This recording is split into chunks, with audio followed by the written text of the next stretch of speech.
জোর করে কোনো কিছুই পাওয়া যায় না, ভাগ্যে থাকলে কেউ কেড়ে নিতে পারে না।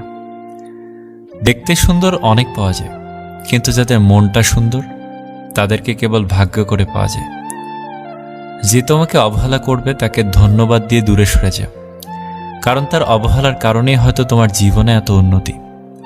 অবহেলা থেকে মানুষ অনেক কিছুই শিখতে পারে। অবহেলায় মানুষের জ্ঞান শক্তি বৃদ্ধি পায়।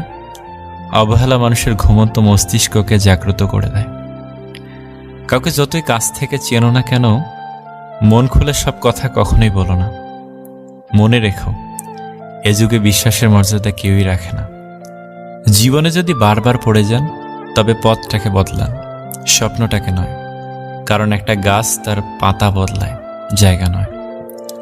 মনোবিজ্ঞানীরা বলেন, নাম্বার 1, কেউ যদি তুচ্ছ বিষয়ে অনেক হাসেন তবে সে ভিতর থেকে খুবই একা।